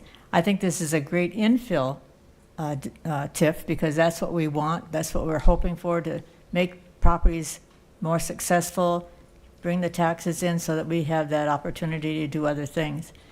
I believe that the second option is necessary if we're going to do something. That just makes common sense to put that light in there and try to extend Luna as far as we can to help a lot. I really appreciate the comments that we had from the audience. Just driving up there now is very congested. I don't know how the businesses up there do come in and out, trying to get the traffic and get in between the traffic that goes by. It's kind of a mess. I shopped up there, gone to the restaurants up there and done stuff like that. So it is interesting. I think the problem with the traffic, in my opinion, the traffic that there's that access point that's closer to the north off of La Crosse. That's going to be hard because if it was a right in, right out, not out, but right in only or something like that, so people wouldn't be trying to come out, that would be helpful. But I don't know how you do it. If you want to have 2 access points, you got to figure out a way to do that that's successful. And maybe it's moving the access points farther south, maybe. I don't know. But I think this area needs to be redeveloped, is what I'm saying. But there was good points made about how that traffic is terrible. So I think, like I said, this is good infill development. I support the second plan, but I would like to see. I don't want to delay this project any, but it would be nice if we had more information about how that's going to work in the future. I do have a question though. That's not the general comments, but I'm trying to figure out the cost of the city's costs, and I saw on your project plan that you mentioned that, or wrote in there, that the cost to the city is going to be $2,450,000, and then I looked at the actual. No, that was the project plan, and then the actual staff report. It has to me a different cost for the developer 2 costs, and I'm not sure how that works. So if you could explain that to me, that would be helpful. I think it's the staff report that says on page 15 the developer costs are $1,750, and then there's improvement costs and $600 for the Luna extension, and I couldn't come up with the same number as the one in the project plan, which is $2,450,000. So I'm confused a little. So with the 2 different options, so on your screen currently would be option 1, where the city would be the $1,150,000. That's without the expanded boundary. That's without the public improvements for the traffic signal in Luna. So with that, the city's portion of that interest would be the $2,465,000 for option 1, because those will change, because with the developer 1's portion in the second amortization, they'll come down a little bit with the additional increment that'll be coming in with the expanded boundaries in option 2. The city capital cost would increase by that $600,000 to get to that $1,750,000. Then our interest burden on the city would also accumulate at a higher rate with those higher capital costs. That would be for those additional public improvements in option 2 would take that interest up to just over $3.4 million. So I think that's a difference of about $1 million in interest additional in that second option. Okay, what I'm looking at is the project plan that you have for the second option, which you state on that page 2 of that project plan that says, with the addition of the traffic signal and all those other things, that the total cost for the city would be $2,450,000.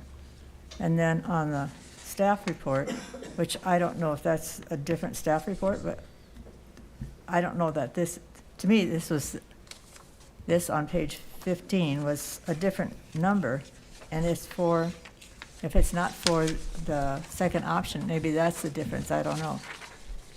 So on the option two, that 2,450,000, that is the estimated total cost that would be to put those additional improvements in an option two. There's not enough increment to collect, to completely reimburse the city. With the additional boundary, there'd be an additional 600,000 that would come back to the city that the city could use towards that 2,450,000. So the city would still be short about 1.8 million approximately. That was just to show in that summary what the total cost to put those improvements in, but that's not reflected in the city's capital cost, wouldn't go up by that proportionally because there's not that much increment coming in. Okay, it's clear as mud to me. I'm sorry. Maybe it's something I can visit with you later. Sure. Just to see how come I can't see that, but anyway. I think the project overall is a good way to do infill development, like I said. It's just, there is some issues. Traffic, number one. And I think if there's a way we could fix that before we, as Mike said, before we venture into this, that would be nice. And I don't know what that would be. So that's it for now. All right, Vince? Thank you, Mr. Chair. Again, I'd like to thank the two local business owners that came and spoke. I appreciate that input. That helps. If I can get to Luna Avenue, and if I can ask the staff, didn't we just approve an apartment complex on like that west side of Luna? Were they going to build it? Because I know part of the question was because people were worried that they were going to use cross over the railroad tracks to get to the shopping mall. But did that plan go through? Mr. Chair, that was approved as a part of the Camden Heights project. So it's significantly south of this property on the south side of Anamosa. But yes, one way to get there would be coming down Luna and then hitting Anamosa and then going southeast to get to the housing project. Yeah. Does that answer your question? It does, but again, it emphasizes the importance of this light at Luna and for this complex here for the restaurants and for the tire shop. I just want to make sure that the intention right now is the city is growing in that area too. It doesn't show it right now, but to answer the concerns about the traffic going in and out of the complex, it's important that we solve that today. So I agree with Mike Kwasny with what we're looking at, what we're trying to solve here. So I appreciate the input, though. Thank you. Mr. Chair? Vicki? If I might. So today before you is creating a TIF boundary and what's the most advantageous boundary that should be created, and then looking at the TIF expenditures, whether they be from the developer or the city being the second developer. When it comes to the actual site layout, traffic patterns, etc., in order to secure that building permit, whether it requires a plan development be reviewed and approved prior or not, as a part of all of that, those nuances will have to be worked out. And I just want to encourage you to some degree to keep those discussions somewhat separate. We have not signed off on the site plan yet. We're really just looking at the specific expenditures identified in the TIF application. I'll just respond for some part of the commission, though. It's hard to make the decision on providing a subsidy to a project if we're worried about creating a problem. And Mr. Chair, that's why I say as planners, the devil is in the detail. Right. So we started jumping into the middle of that conversation immediately when we saw the site plan. And we're still working with them on how we need to resolve this. What is the timing? How is the phasing? Not everything's going to be built at one time. So could there be a road connection made as a part of a future phase, etc.? But we've got a great team of engineers. They hold us in check. There's a traffic impact study that identifies when that road is needed. So maybe not all building permits are issued until that road is in place, but it does get phases of the project off the ground. All right, Eric Hikas? Thank you, Mr. Chair. Really appreciate that, Vicki. I'm not a traffic engineer either, but we are putting quite a bit of faith in that work that they're doing, and I believe they'll do the right thing. So I believe the signaled intersection is needed now at Luna and Eglin as it is today. Shopping with my wife, we sometimes make the mistake of trying to make that left, and you sit there for a long time, and then it creates anxiety, and it's not an ideal scenario as it is today. So for the sake of moving this along, I'm going to make a motion to approve this boundary, this tax increment finance district boundary. I'll try to do better with this motion than I did last, with the focus on the second option as our boundary, and then let's see how the Planning Commission votes. How does that sound? We could talk about this forever, so I think we need to maybe consider everyone's time here. Thanks. Okay.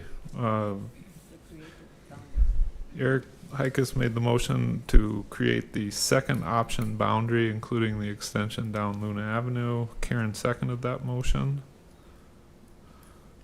Discussion on the motion. Alicia? Thank you, Mr. Chair. Are you able to bring up the site plan again? I'm wondering, does this plan show the traffic signal? And just to confirm, to the left is north, and to the bottom would be Knollwood Park and the direction of the police substation? Yep, the bottom part would be facing the... East? Yep, the police, yep, the Knollwood. West? Okay. And does this show the traffic stop that's proposed for option 2? Not in this site plan, but it is here. Okay. I feel like I agree with some of the comments from others that this district should be created and would be a good infill project, but would also just like a little more, I think, information of the broader picture, zooming out of that site plan, how it connects to the greater community, and even showing, how this traffic signal works in the site plan, just to look at it. I know that's not our job and traffic engineers will do it, but I think I would just need a little more information to feel confident before going forward. Thank you. Okay. Thank you, Alicia. Mike Quasney?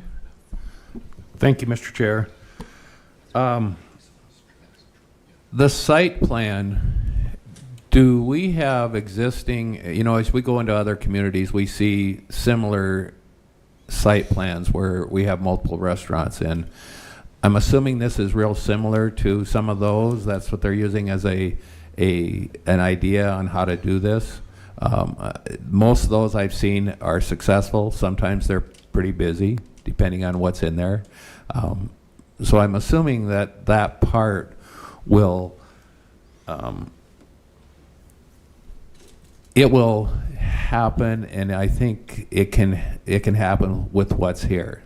Not to disagree with any comments that have been made. With that said, I want to go back to the engineers have done amazing on trying to engineer fix problems. I hope that at some point we as a city can figure out how to fix the problem before they are a problem.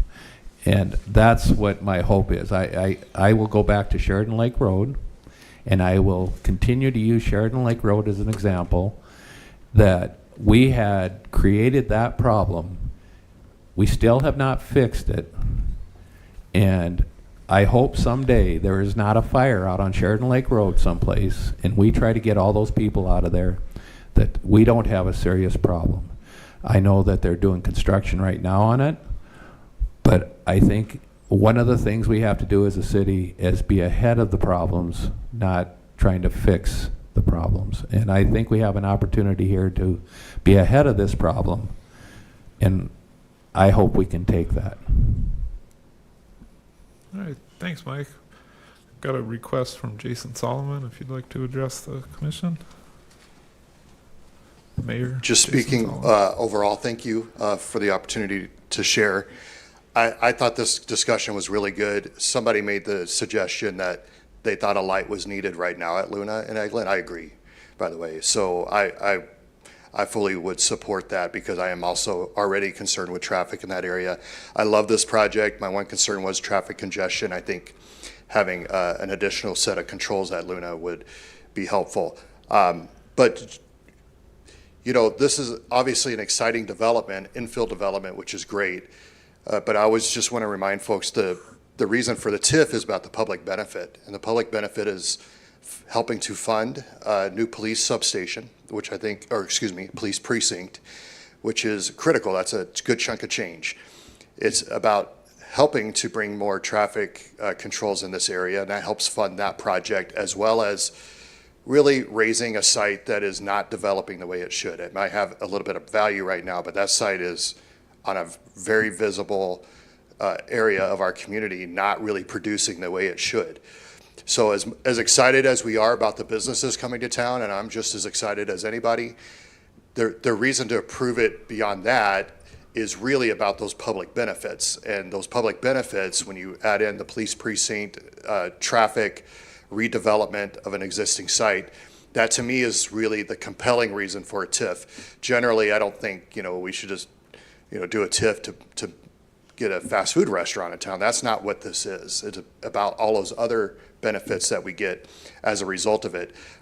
I am pleased to see you go to option 2, and especially listening to the comments that you had, and thank you for investing in our community as well, both of you.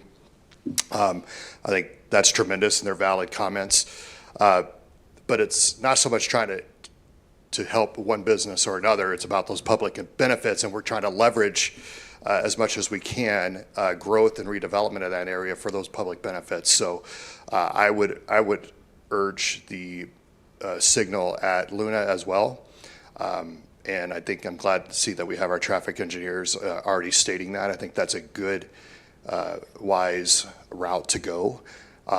And it wasn't even part of the original plan, so I'm really glad. That's, by the way, that wasn't presented originally. That's our traffic engineers, saying, hey, here's another option, and here's what it would take to make that happen. And I think, in this standpoint, I think it's a very wise thing to do to help control that traffic. And obviously, if we get more locations for these places in other parts of the city, that'll help relieve pressure as well. But, you know, we're very excited about what's going on in Rapid City. And I appreciate you doing your due diligence. That's what we want you to do. Do what's in the best interest of the community overall. That includes the traffic, so that we don't, you know, really create a situation, but instead being able to manage. And I think that light will help manage the traffic flow, which will be helpful. I think it'll always be crazy up there in terms of congestion, just the way it's set up. But the more development we have in other parts of the city, I think will help relieve pressure off of that. Thank you for your time. Thank you. Todd, Public Works? Yeah, I thought it'd be helpful to give you a summary of what the traffic study actually looked at and what it concluded. So a traffic study looks at how much traffic will be generated by the project and how traffic will get into the site, out of the site, and the nearby intersections. So when it looks at the west approach onto La Crosse Street, there's traffic coming in from the north, and they have a center turn lane. It did not identify any issues with that movement. It's 450 feet from the interstate, so there's actually a fair distance there. Coming out of the site, you're either going right, so you're going north, there's no issues with that, or you're going south. So the left turning movement is typically the biggest problem. And what you see is the people that are visiting the site will, they have an option to go out to Rapp Street, down to Eglin, so then they can get the signal at Eglin and La Crosse Street to make their left if they're going down to La Crosse Street. So that's why, as far as coming out of the site, that's what they concluded, is that the public does have that option. Going northbound on La Crosse, going into the site, that's where the warrant was met for the right turn lane. So that's why that is in the TIF, is that was warranted for traffic coming in. When it looks at the signal of La Crosse and Eglin, that actually functions. And it depends on the time of day, level of service B or C, which is what we require as C. And even after this project, it will still function overall as a level of service C or better. So there's no improvements at LaCrosse Street that's needed. Eglin and Luna currently does not meet warrants for a signal. The recommendation is to keep monitoring for a signal. Those counts were done before the Freddy's had opened up, so Freddy's is on the north side of that intersection, so there's more traffic. And we do have plans for a corridor study of Eglin Street here in the next year or two for all of Eglin Street to see if there's other improvements needed. So that, yeah, as far as this project, that's what it came up with as far as, that's why the improvements for the turn lane and the recommendation to look at a signal for Luna and Eglin Street. There are accesses on the west side that have a hard time making their left out. They don't have any option like going to Rapp and Eglin, so they will continue to have a difficult time making left turns on LaCrosse Street. Thank you. Really appreciate that. Jeff? Thank you, Mr. Chair. I'm serving as an alternate today, so I won't be voting, but I did want to, I think it'd be amiss without, with not mentioning in today's meeting the historical significance of the site that's being reviewed. 50 years ago, when my family moved to Rapid City, the Holiday Inn was located on this property. And I'll tell you, if as a 14-year-old kid, if you stayed at the Holiday Inn, especially if you had a room in the Holodome right next to the pool, you were sitting in some pretty high cotton. And but over the years, things change to make room for new expansions and new developments. And this property, as Mayor Solomon had mentioned, has been probably underperforming for a number of years. Same with 2 weeks ago when we looked at the demolition of the Albertsons building in Rapid City. So as we look toward the future, you know, the funny thing was, when we moved here, the Civic Center wasn't there. After the Civic Center was constructed, John Q. Hammonds came to the city and offered to build a hotel next to it, and the opposition came from this particular area because the Hospitality Association was fearful that it was going to drive the patrons of the Holiday Inn and other properties up in that area down more into Rapid City. So it's interesting and intriguing how times have changed over the years. So again, I thought it'd just be amiss to leave the meeting without acknowledging the historical significance of this particular property. Thank you. All right, any other comments on the motion to approve the boundary for the second option? I'm going to throw mine in. I always try to wait till the end. I'll try to be brief here. There's huge public benefit in redeveloping that site and in building a police substation. I'd completely support option one. My struggle on option two is that it takes 3 parcels of vacant ground into the boundary, and I guess the first part has vacant ground as well, but we've been giving out quite a few TIFs lately, and I struggle to add property owners into these TIFs when they don't have a part of the project, because they lose 2 decades of potential TIF increment of their own project if they had something planned. So the other part of this that I struggle with on option 2 is the payback. This is another TIF where the city as co-developer is putting themselves in second place. The developer 1 gets the initial increment. Developer 2, the city, has to wait and see if they'll get paid back at the end of the TIF. The problem with that is the city is not in charge of the development. The city doesn't get to determine how fast these restaurants or retail establishments go in. So we're left hoping, and the projection of how much of that Luna Avenue extension and how much of the traffic signal is paid for is just that, a projection, and we're hoping that development happens on the schedule. Because of that, I'm not going to vote for option 2. I would be happy with option 1. But that's not on the table. Anything else from the commission?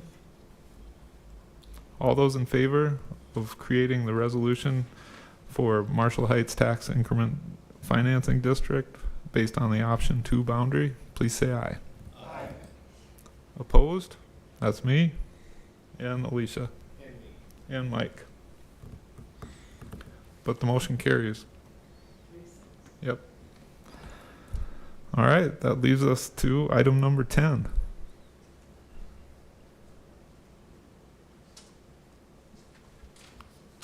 This will be the project plan. We approved option 2 for the boundary. I believe Mike's given you his presentation on the plan. Yep. But before we even start, in case there are questions, do you want to make a motion to, could we get a motion to extend the meeting? Good call. Motion to extend the meeting past 9 o'clock. Okay, Vince made the motion to extend. Mike Gallagher seconded that motion. All those in favor, please say aye. Aye. Any opposed? Motion carries. So item number 10, we've approved the boundary per option 2. I assume the appropriate thing would be to consider the option 2 project plan then. Any discussion from the council or from the commission? Any questions on the option 2 project plan? Mike Kwasny? Thank you, Mr. Chair. Eric, I think you brought up some really valid, including those extra properties. I struggle with that as well. That future development, I don't know how that, expanding those boundaries like that, I struggle with it. So you brought up the valid points, and I just wanted to make that note.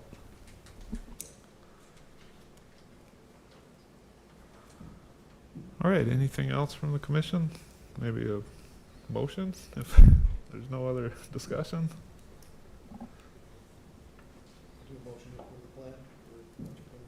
Okay. Mike Gallagher made the motion to approve a project plan for option number 2. I'll second. And Vince seconded that motion.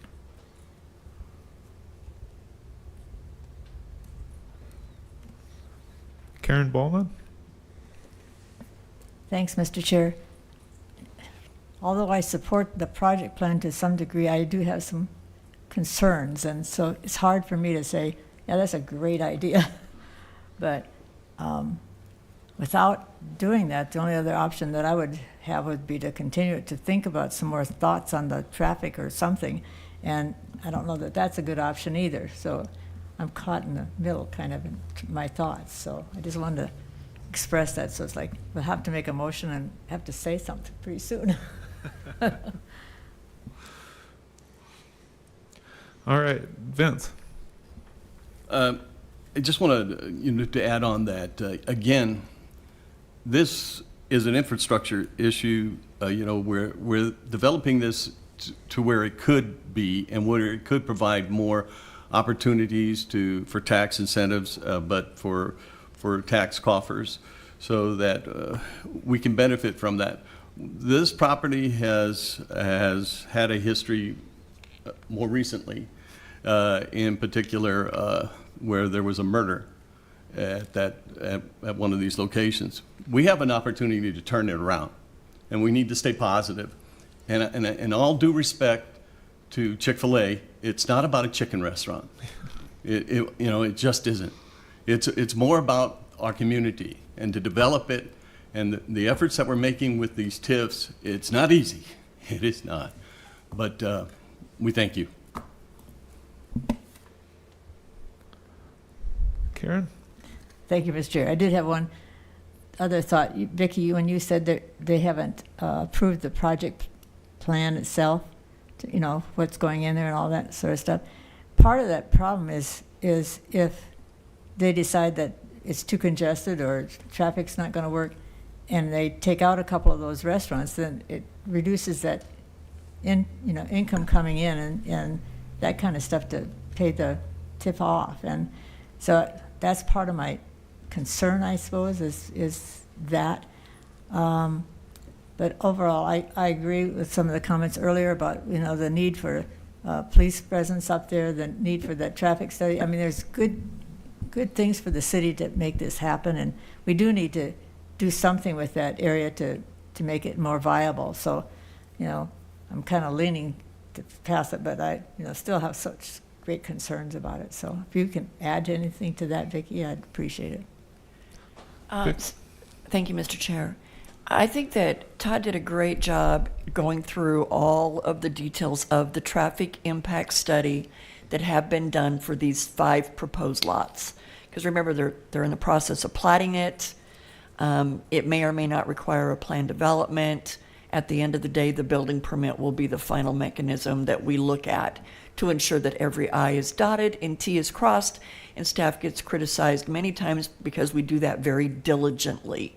In this case, the traffic impact study has identified that the site plan as submitted will guarantee a level C intersection for those coming and going into this site. I think we all look at that one approach onto La Crosse Street and we're thinking, yikes, if I have to take a left, how am I going to get out of there?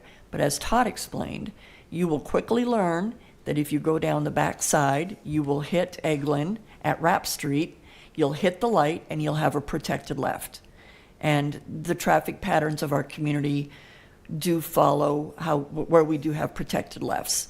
Where we don't have congestion or traffic doesn't have to back up. So having said that, whether it be through the plan development or the building permit, at all times for all phases, those improvements will have to be in place before that certificate of occupancy is issued to ensure that all of those turning movements are as required by the traffic impact study.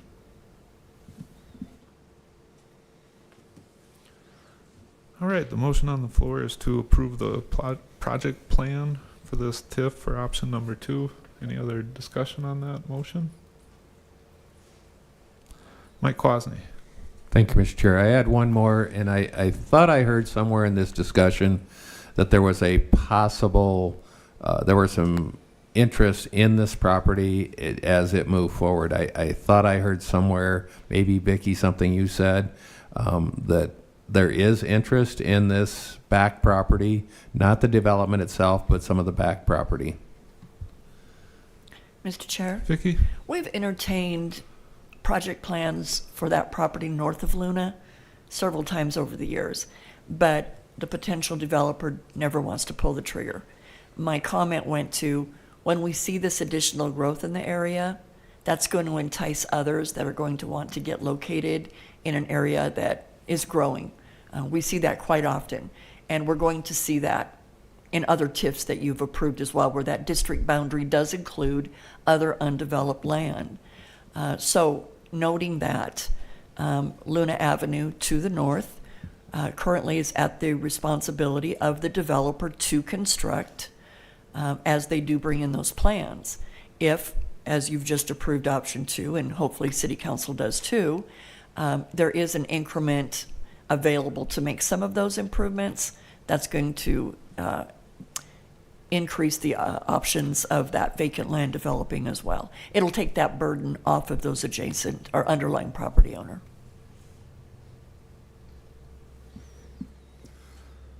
All right, anything else from the commission? Then all those in favor of approving the project plan for this tax increment financing district, please say aye. Aye. Opposed? That's me, aye. And so same 3 as the first one. But the motion carries 6-3 again. Or did you vote, Jeff? Okay, Jeff voted on this as Eric exited the meeting. All right, that's the end of the regular agenda today. Any staff items, other items to add, Vicki? So what you guys don't realize is we're doing a song and dance over here the whole time, looking to see who's coming and going so that our alternates, we so appreciate that they're in attendance, and we want them to be made aware when they can vote. So thank you, Jeff, for staying on top of that one. Hey, we are hosting an open house today from 2 to 4 in the community room regarding a vacation home ordinance that a committee has been working on. I think now it's been close to a year. It's been a painfully long time. But we are finally at a point where we have our draft ordinance in place. So if you want to stop by, take a look at it. Of course, you will see it, Planning Commission members. We can certainly give you some information on that upon request, but for the most part, it'll be an informational meeting. We are not going to be revising our draft ordinance as a result of this meeting, but we want people to fully understand it so that when it does come forward to you and the council, if someone has comments or concerns, they're educated in how those need to be addressed. Question was, when do you expect that ordinance to come forward, right? You know, we're working through some details on the licensing part with DOH. So I'd like to say sometime in August, but it might not be till the 1st of September. Vince? And that's open to the public to come in and look at that? Absolutely. All right, good. Thank you. Karen? I just want to make a comment about how exciting it is to see North Rapid and that whole area expand like it has, you know, with all the tips that we've had up there, with all the new development that's going on up there. It's, you know, I grew up in North Rapid and it's been sort of a stalemate area. Nothing's happening up there. And now it's just the whole city's going to change because of the things that are happening up there. So I just want to say it's exciting to see. Mike? I would like to echo Karen's comments there, because I think that there's some excitement, and even though I may have voted against this TIF and that part, I'm excited to see as we go forward, how that will develop, and I think it'll be a positive. Yeah, sometimes we're stuck up here.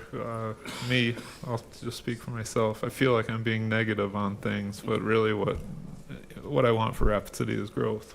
And so I don't come out of these meetings unhappy, even if I throw a no vote here or there. Mr. Chair? Vicki? This is why it works. We have to vet it heavily. If all of you just sat up there and nodded your head, that wouldn't be fair to the community.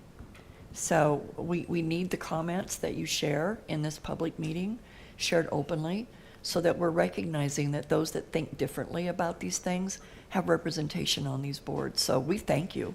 We don't always agree with you, but we thank you. Fair enough. Anything else from the commission? All right, motion to adjourn by Karen. All right, Karen made the motion, Vince seconded. All those in favor, please say aye. Aye. I want to say no more.